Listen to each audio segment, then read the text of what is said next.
Ayobamitale Emmanuel ọmọ Aladegboye apàṣẹ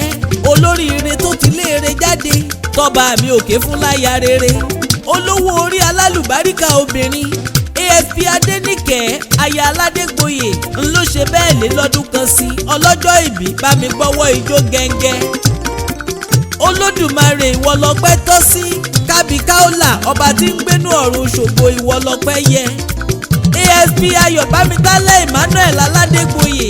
oníwà tútù ẹlẹ́yinjú àánú ó dára sónílé ó dára sálejò kò borúkọ mọ̀lẹ́bí àtìlú jẹ́ lẹ́yìn odi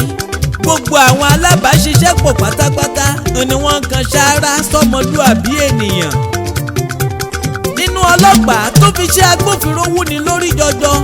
tí ń ṣiṣẹ́ rẹ̀ bó ti tọ́ pẹ̀lú òtítọ́ ni ASP Ayobamitale jẹ́ tọrọ àpọ́nlé kọ́ ọkọ̀ Adéníkẹ́ báyé bá ń jáyé òní kàn bínú olúwa ọba òní rógun àkóbá lẹ́nu iṣẹ́ ọba àìrídìí òkun ẹnìkan yìí bá wọn rídìí ọ̀sà àwọn abínú ẹni òní mọ̀ṣírí ẹwà rẹ ọmọ wọn lérí jíyàn Èkìtì ASP Ayobamitale Emmanuel Aladegboye ó di dandan kó o tálẹ̀ torórúkọ ọmọ nírú ọmọ ikú àìtọ́jọ́ kì í ṣe tirẹ̀ aya rẹ̀ ò ní daya aláya orí olórí ò ní ṣe bàbá àwọn ọmọ rẹ̀ àrídùnnú àmúyangàn ni ọ́ nínú mọ̀lẹ́bí gbogbo àwọn ọ̀rẹ́ ni wọ́n fi ọ́ yangàn láwùjọ olówó orí ASP Adéníkẹ́ ò ní dàrí banújẹ́ iwájú iwájú lọ̀pá ìbí tí ń ré sí iwájú iwájú ló máa lọ lórí ohun gbogbo tó o bá yàn láàyò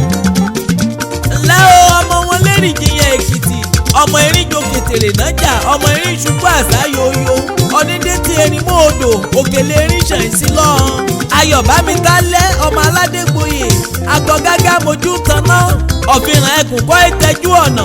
ọmọ àmì mi bù lọ́nà ìkọ̀lé èkìrì òkè ọmọ amúgbàdóládé ọmọ lílọ́ tí erin ṣẹ̀ oríṣojú ogun ọmọ apànàjàre ọmọ atẹ́niwíjọ́ ọmọ afíràn má jẹ̀bi ọba òkè oníjó fèyí ṣòpin ire owó ire ọmọ ire àlàáfíà òun ni kó mọ̀ wá ọbọ̀ lọ́dẹ̀dẹ̀ nítorí níre níre là á sọ̀rọ̀ àtàrẹ. ọdún 2022 la ṣèyí fún ọlọ́jọ́ ìbí